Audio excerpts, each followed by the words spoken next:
सिंधी समाज के इष्टदेव वरुण अवतार झूलेलाल की अवमानना करने वाले छत्तीसगढ़ के अमित बघेल को कालिक पोतकर जूतों की माला पहनाने वाले को 1 लाख रुपए नगद पुरस्कार दिया जाएगा। यह घोषणा भाजपा व्यापारी आघाड़ी के महाराष्ट्र प्रदेश अध्यक्ष वीरेंद्र कुकरेजा ने भारतीय सिंधु सभा की ओर से की। उल्लेखनीय है कि इस मामले में आक्रोशित सिंधी समाज ने जरीपटका स्थित वसंत शाह चौक पर आयोजित निषेध कार्यक्रम में बघेल का पुतला फूंका और मुर्दाबाद के नारे भी लगाए। सभी सिंधी पंचायतों, दरबारों, संस्थाओं ने मुख्यमंत्री देवेंद्र फडणवीस से आरोपी को कठोर सजा देने की मांग भी की। आपको बता दें कि उसी आरोपी ने अन्य समाजों के खिलाफ भी आराध्य देवी देवताओं सहित नागरिकों के खिलाफ आपत्तिजनक टिप्पणियां की थी। देश भर में उसके विरुद्ध प्रदर्शन किए जा रहे हैं। निषेध सभा को डॉक्टर विक्की रुगवानी, दौलत कुंगवानी, राजेश बटवानी, राजकुमार शर्मा, डिम्पी बजाज, विजय केवल रामानी, राजेश जाम्बिया, राजू हिंदुस्तानी, गुड्डू केवल रामानी व अन्य ने संबोधित किया। संचालन जगदीश वंजानी ने किया। प्रमुख रूप से रमेश जेसवासानी, वलीराम सहजवानी, महेश आनंददानी, प्रमिला मथरानी, सतीश आनंदानी, सन्मुखदास सेतिया, पीटी दारा, ठाकुर जेठवानी, सतीश मीरानी, पीडी केवल रामानी, जेनिका कंगवानी, मेघराज मैनानी, पंडित दयाल शर्मा, बेबूराम बत्रा, दर्शन कुकरेजा, घनश्याम गोदानी, अनिल माकीजानी आदि प्रमुख तौर पर उपस्थित थे। इस मौके पर आंदोलनकारियों ने जमकर नारे भी लगाए और सरकार से न्याय देने की मांग भी की। बच्चा कड़वा है, अमित बघेल बड़वा है। के लिए मैं डॉक्टर विक्की रुगवानी जी को यहाँ पर बुलाऊंगा ताकि वो प्रस्तावना करें और इसके बाद हम हमारे विचार यहाँ पर व्यक्त करेंगे।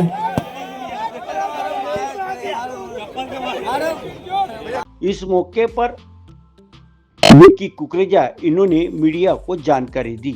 आइए सुनते हैं उन्हीं की जुबानी।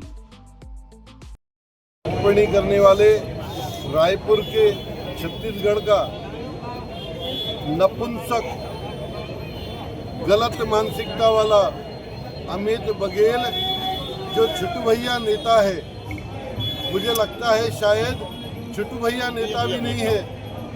उसने सिंधी समाज, अग्रवाल समाज के लिए जो अशोभनीय टिप्पणी की है, उसका विरोध दर्शाने के लिए आज नागपुर शहर सिंधी समाज यहाँ इकट्ठा हुआ है।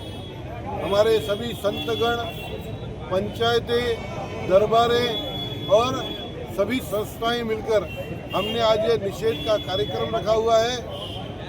हम सरकार से मांग करते हैं ऐसी नपुंसक विचारधारा वाले अमित बघेल के ऊपर तुरंत कार्रवाई हो, या हम माननीय प्रधानमंत्री जी के नाम से पत्र ले रहे हैं। यहाँ जितने लोग आए हैं वो सब साइन करने वाले हैं।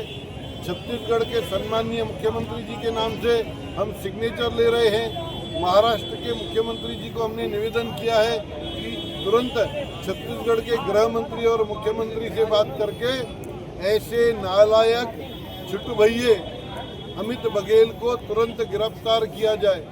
पूरे देश में विदेश में जन आक्रोश है कि ऐसे फालतू की बातचीत करने वाले व्यक्ति किसी समाज के लिए बात कर रहे हैं। यह देश के द्रोही है, समाज के द्रोही है और समाज के विरोध में बात करने वाले व्यक्ति, इनका यह सब बात करने के पीछे का एक मोटिव है। मोटिव यह है कि इन्होंने खुद की टीआरपी बढ़ाने के लिए यह कार्य किया हुआ है। हम सब ऐसे फालतू की टीआरपी लेने वाले व्यक्ति को छोड़ेंगे नहीं, कानूनी प्रक्रिया के अंदर जाएंगे और कानूनी प्रक्रिया के तहत इन सब का विरोध करते हुए इनको जेल पहुंचाएंगे। जेल पहुंचाने के बाद भी हम शांत नहीं बैठेंगे। हमने तय करके रखा है पूरे देश में इतना ये व्यक्ति का विरोध करेंगे कि उनके घर के लोग भी जो है वो उसको घर से निकाल देंगे कि भैया ये फालतू की विचारधारा करने वाले व्यक्ति हमको नहीं चाहिए। यहाँ तक कि हमारा समाज तैयार है, हमारे युवा साथी तैयार है। मैं आप सभी पत्रकारों से निवेदन करता हूँ, इसको इतना नीचे तक लेके जाइए कि उसके घर के लोग उसका विरोध करें, तब तक हमको शांत नहीं रहेंगे। जौहर पार्टी छत्तीसगढ़ का अध्यक्ष जो है वो कह रहा है कि सिंधी अतिक्रमण भी कर रहे हैं। रायपुर के कटोरा तालाब में उन्होंने अतिक्रमण किया है, इस पर आप क्या कहेंगे? धर्मानी जी, आपने अच्छा विषय लिया, ऐसी कोई बात नहीं है। सिंधी समाज सिंध से अखंड भारत के एक हिस्से से दूसरे हिस्से में आया है और यहाँ आकर अपनी मेहनत से कितनी तकलीफें दुख सह के आज हमने अपने आप को एस्टेब्लिश किया है। सरकार को हम वो व्यक्ति है, कुछ नहीं मिलने के बाद भी, अपना स्टेट नहीं होने के बाद भी, कुछ नहीं होने के बाद भी आज देश के जीडीपी में सिंधी समाज का सबसे बड़ा योगदान है। ये सब नपुंसक मानसिकता वाले व्यक्ति का विचारधारा हो सकती है। हमने हमारे पैसों से सामाजिक संस्थाएं खड़ी की है, हमने हमारे पैसे से समाज को देने का काम किया है।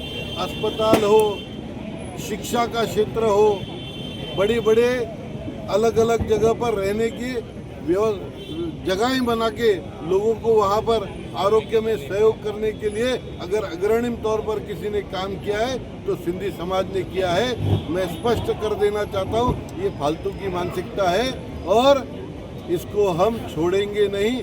अंत तक उसकी ऐसी हालत कर देंगे कि उसको समझ में आ जाएगा उसका क्या हश्र है। महाराष्ट्र के मुख्यमंत्री से आपकी इस विषय पे क्या चर्चा हुई है? महाराष्ट्र के मुख्यमंत्री जी को हमने सविस्तार पूरी जानकारी दी है और हमने महाराष्ट्र के मुख्यमंत्री जी से निवेदन किया है, देश के गृह मंत्री अमित भाई शाह से, छत्तीसगढ़ के मुख्यमंत्री और गृह मंत्री, इन तीनों से बात करके इसके ऊपर में देशद्रोह का मुकदमा चलाया। सरकार आपकी है, यदि सरकार के ओर से अगर आपको न्याय नहीं मिलता है तो ये सभी सिंधी बांधव जो पूरे देश में है उनकी अगली रणनीति क्या होंगी? सरकार हमारी है और सरकार जन जन की है।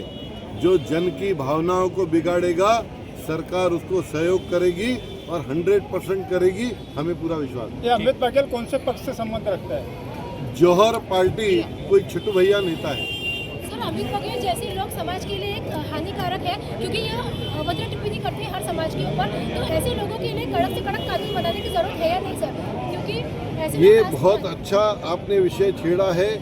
ये क्या है, इसके अंदर में कानूनी प्रक्रिया में समाज के विरोध में बोलने वाले के लिए कोई कानून नहीं है। इसके कारण अभी तक के इतने दिन हो जाने के बाद भी वो स्वतंत्रता घूम रहा है। हम बिल्कुल मांग कर रहे हैं इसके ऊपर में कानून बने और बिना किसी कारण के समाज को डिस्टर्ब करने वाले ऐसे द्रोहियों के ऊपर एक ऐसा कानून बने जिनके ऊपर तुरंत एक्शन हो सके। सिंधी युवाओं में काफी जोश देखा जा रहा है, कहीं ये हिंसा न कर बैठे, ऐसे में आप उन्हें क्या संदेश देंगे? सिंधी कभी हिंसा नहीं कर सकता, हमेशा अपने आपे में रहकर काम करना उन्होंने सीखा है। किसी ने हमारे भावनाओं को छेड़ा है, इतना आक्रोश बनता है। अभी चुनाव आ रहे हैं, उसका कोई पब्लिक कोई स्टंट चुनाव तो का नहीं है। ये कोई चुनाव का विषय नहीं है, ये हमारी भावनाओं का विषय है। महाराष्ट्र में चुनाव हो रहा, राजस्थान में तो नहीं हो रहा। इस नागपुर के जरीपटका चौक से संजय मिरे, 112 न्यूज नागपुर।